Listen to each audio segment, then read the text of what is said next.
Se você, assim como eu, gosta de vinho, aposto que você não vai conseguir enxergar mais da mesma forma os vinhos produzidos aqui no Brasil, depois que aconteceu essa semana na região de Bento Gonçalves, no estado do Rio Grande do Sul do país. Uma operação da Polícia Rodoviária Federal, junto com a Polícia Federal e o Ministério do Trabalho, libertou mais de 200 brasileiros originários do estado da Bahia que estavam vivendo em situação de condição de trabalho análogo à escravidão, numa vinícola da região administrada por uma empresa terceirizada que prestava serviços para as vinícolas Garibaldi, Salton e Aurora, que vendem vinhos, espumantes e sucos de uva para todo o Brasil. Esses trabalhadores eram recrutados na Bahia, recebiam a promessa de que receber bons salários, mais de R$4.000 por mês, teriam boas condições de trabalho, poderiam juntar o dinheiro e voltar para sua terra, mas quando eles chegavam lá a situação era completamente diferente. Eles viviam em alojamentos completamente insalubres, recebiam comidas podres para comer, eram obrigados a trabalhar de 5 da manhã até 8 da noite, sem pausa, só tinham uma folga durante a semana e eram obrigados a comprar tudo que eles consumiam. Eles estavam numa região rural um pouco distante da cidade de Bento Gonçalves, eram obrigados a comprar tudo que consumiam no armazém da fazenda por preços absurdos. O que acontecia na prática, que no final do mês eles estavam devendo, entre muitas aspas, para o patrão mais do que o valor do próprio salário. E aí, com a justificativa de que eles tinham que pagar o que eles estavam devendo, os capatazes não deixavam essas pessoas voltar para suas cidades, saírem dessas fazendas, e faziam isso com violência, né? Através de espancamento, uso de choques elétricos, sprays de pimenta, enfim, uma situação de escravidão moderna que a gente estava vivendo nos estados mais desenvolvidos do Brasil. Isso é chocante, mas é a realidade do país. O Brasil tem números vergonhosos em relação ao trabalho escravo. Só no ano de 2022, mais de 2.000 brasileiros foram libertados pelo Ministério do Trabalho vivendo em condições análogas à escravidão, sendo que esses números cresceram muito em relação ao ano anterior e a 2019, eles cresceram exponencialmente desde da reforma trabalhista produzida pelo Michel Temer em 2017, e como se isso tudo, né, o fato em si não bastasse, não fosse chocante o bastante, a reação dos responsáveis por esse crime foi ainda mais assustadora. O Centro de Indústria, Comércio e Serviços de Bento Gonçalves soltou uma nota após o episódio, responsabilizando políticas de assistência social do governo federal pelo ocorrido. É isso mesmo, eles disseram que por conta do Bolsa Família, as pessoas, lamentavelmente, na visão deles, não estariam mais se submetendo a condições de trabalho escravo. Isso, obviamente, é um ponto a favor para o programa do Bolsa Família, mas na mente dessas pessoas, dessa elite de Bento Gonçalves, é um problema, e que as pessoas deveriam aceitar, agradecer a Deus por terem a oportunidade de serem escravizados. E foi na mesma linha que o vereador de Duque de Caxias, cidade da região, Sandro Fantinel, do Partido Patriota, fez essa declaração no plenário da Câmara Municipal. Temos que botar eles no hotel 5 estrelas para não ter problema com o Ministério do Trabalho? É isso que nós temos que fazer? Gente, eu só vou dar um conselho. Agricultores, produtores, empresas agrícolas que estão nesse momento me acompanhando, eu vou dar um conselho para vocês. Não contratem mais aquela gente lá de cima. Conversem comigo, vamos criar uma linha e vamos contratar os argentinos. Porque todos os agricultores que têm argentinos trabalhando hoje só batem palma. São limpos, trabalhadores, corretos, cumprem o horário, mantêm a casa limpa e no dia de ir embora ainda agradecem o patrão pelo serviço prestado e pelo dinheiro que receberam. Em nenhum lugar do estado, na agricultura, teve um problema com um argentino ou com um grupo de argentino. Agora com os baianos, que a única cultura que eles têm é viver na praia tocando tambor, era normal que se fosse ter esse tipo de problema. Obviamente, essa fala criminosa, racista do vereador provocou uma larga reação, não só na Bahia, mas de toda a população brasileira, e levou o vereador a se retratar. Ele gravou uma declaração patética, né, chorando, dizendo que foi mal compreendido, né, como todo covarde faz, mas a fala desse vereador bolsonarista diz muito sobre quem ele é isso que ele acredita, é isso que grande parte dos seus eleitores, da população brasileira, especialmente da classe média, da elite da região sul do Brasil. É isso que eles acreditam. E por que isso acontece? Por que isso é tão forte no Rio Grande do Sul, né? Infelizmente no Brasil a gente tem uma tradição escravocrata terrível, foi um dos últimos países, foi o último do Ocidente a abolir a escravidão em 1888, e quando fez, o Brasil largou a população negra, né, os descendentes de escravos, largou eles à própria sorte e embarcou num projeto de Estado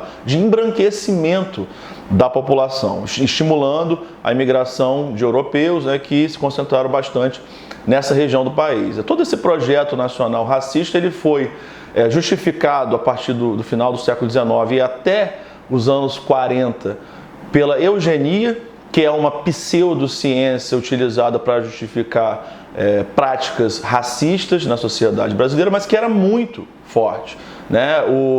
Nos anos 30, quando o fascismo ascendeu na Alemanha, na Itália, na Alemanha, na Espanha e outros países, se multiplicaram no Brasil os chamados clubes e sociedades eugênicas, difundindo esse tipo de teoria racista, e o próprio que virou política de Estado, né? A Constituição de 1934 definia como papel do Estado difundir a educação eugênica, ou seja, promover o racismo no Brasil, inclusive foi produzido durante o Estado Novo, do Getúlio Vargas, peças propagandas como essa. A campanha pela defesa da raça vem sendo desenvolvida em todo o território nacional com o mesmo entusiasmo patriótico e a mesma orientação científica. As crianças que sistematicamente venciam estes concursos tinham características definidas pelos eugenistas como sendo características superiores, mais evoluídas. Dentre elas, né, a brancura. A menina Miriam Martins Peri, que conquistou o primeiro lugar, utiliza logo o seu prêmio.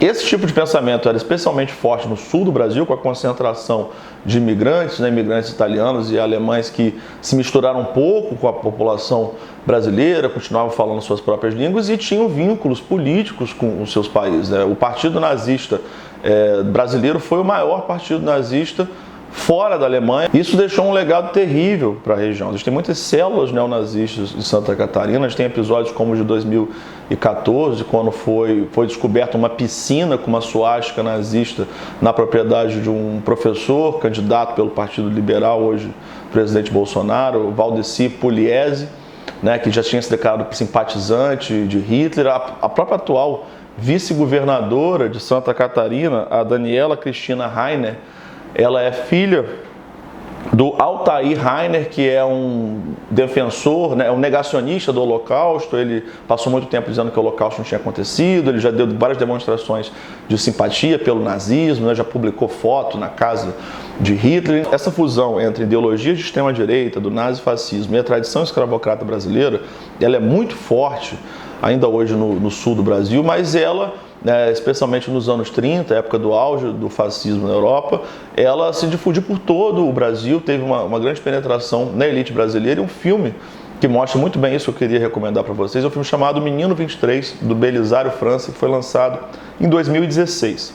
É um documentário que mistura linguagem documental, entrevistas com algumas dramatizações muito bonitas, que parte de um episódio muito interessante que um pesquisador viveu. Ele era um professor de história que estava dando aula de história sobre nazismo, e aí quando ele apresentou uma suástica em sala de aula, uma aluna falou: professor, eu já vi esse símbolo aí dos tijolos de uma fazenda do meu avô no interior de São Paulo. O professor ficou surpreso, foi investigar, desenvolveu uma pesquisa sobre isso. O que ele encontrou? E isso é a história que o Menino 23 conta, né? Que a família Rocha Miranda, que é uma família muito tradicional daqui do Brasil, muito poderosa, descendente de latifundiários escravocratas, e eles desenvolveram vínculos com o integralismo, o fascismo brasileiro. Eles foram integralistas, fizeram parte do integralismo e desenvolveram vínculos com os nazistas. Eles eram muito próximos da família Krupp, que é dona era na época a maior empresa de produção de armamento da Europa, né? Estabeleceram relações. O herdeiro da família Krupp chegou a ter uma fazenda que foi dos Rocha Miranda, depois voltou a ser dos Rocha Miranda, e aí nessa fazenda no interior de São Paulo eles desenvolveram uma célula do que seria uma juventude integralista, uma juventude fascista, né? Para quem não sabe, o integralismo foi o fascismo brasileiro, o movimento dos anos 30 liderado por Plínio Salgado, um movimento de extrema-direita que tinha como lema Deus, Pátria e Família, né? Qualquer coincidência não é coincidência com o que a gente está vivendo hoje. Aí o que esse movimento integralista fez? Para criar uma juventude integralista no interior de São Paulo, eles foram num orfanato no Rio de Janeiro e o patriarca da família, Rocha Miranda, ele adotou legalmente 50 crianças negras desse orfanato. O que ele fez? Ele levou essas crianças para essa fazenda no interior de São Paulo e submeteu essas crianças à escravidão, né? E as crianças não recebiam salário, trabalhavam de 5 da manhã até 10 da noite, só recebiam alimentação ruim, eram espancadas, não poderiam sair dali, e tudo isso era feito também com uma doutrinação integralista. As crianças eram obrigadas a cantar o hino integralista na parte da manhã, na parte da tarde, no final de semana eram obrigadas a vestir os uniformes verdes, camisas verdes, né, e participar de reuniões, de doutrinação ideológica do movimento integralista. Esse filme está disponível, é um filme sensacional, né? Diz muito sobre o Brasil, sobre como que essas ideologias de extrema-direita, como o fascismo, que parece a priori, é uma palavra que é tão banalizada, né? A gente fala tanto, mas como ela se enraizou aqui no Brasil, como a ideologia fascista, uma ideologia autoritária, racista, ela se encaixou muito bem para a elite brasileira, para essa tradição racista e eugênica que a gente tem aqui no Brasil. E é importante a gente refletir sobre isso também, porque a gente tem vivido um momento de volta, né, dessas ideologias de extrema-direita aqui no nosso país. A gente teve no final de 2019 um atentado na produtora do canal humorístico Porta dos Fundos, no Rio de Janeiro, que foi reivindicada por uma organização integralista. A gente tem visto o crescimento de células neonazistas aqui no Brasil. Isso é demonstrado na reportagem do João Werneck para o canal Sputnik, também pela pesquisa da antropóloga Adriana Dias, que ela acompanha o desenvolvimento de células neonazistas no Brasil. Ela registrou um crescimento de mais de 270% nos últimos anos, são mais de 500 e tantas células, mais de 10 mil brasileiros simpatizantes neonazistas envolvidos nesse processo. Recentemente a gente teve um episódio lamentável, né, onde um deputado federal de direita, o Kim Kataguiri, ele foi no podcast do Monark, e ele e o Monark defenderam a legalização de um partido nazista. Isso é gravíssimo por ser um deputado federal e pelo fato do Monark ser um comunicador que atinge milhões de brasileiros, de ter um público jovem. Então, assim, esse tipo de ideia que a gente achou que tinha ficado no passado tem voltado com muita força, e vale lembrar que difusão de nazismo é crime, tá? O racismo é crime, e também a propagação de ideias, símbolos, suásticos no Brasil é crime determinado pela lei de 1989.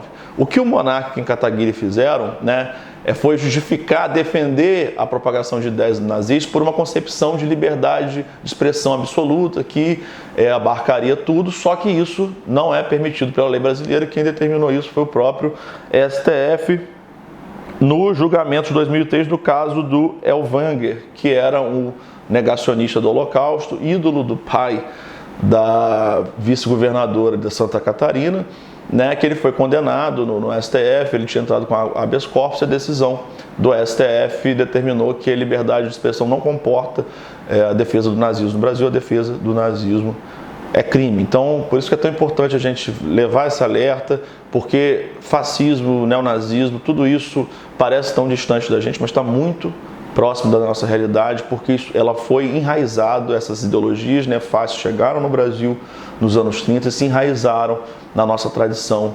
escravocrata, racista e eugênica. Então não deixe de compartilhar esse conteúdo, comente, ative o sininho, se inscreva aqui no canal, compartilhe esse vídeo com seus amigos, faça o alerta. O filme Menino 23 é um filme sensacional, e essas informações, esses debates que a gente está trazendo é muito importante, especialmente depois da reforma trabalhista, né? Porque justamente são as leis trabalhistas, o Ministério do Trabalho, que protege pessoas como os baianos que foram vítimas desses criminosos lá do Sul, foi o Ministério do Trabalho que foi lá resgatar e salvar a vida dessas pessoas. Então, se a gente tem cada vez menos lei trabalhista, mais situações de trabalho análogo à escravidão vão acontecer, infelizmente, no Brasil. Então, valeu, leve essa mensagem adiante, até a próxima.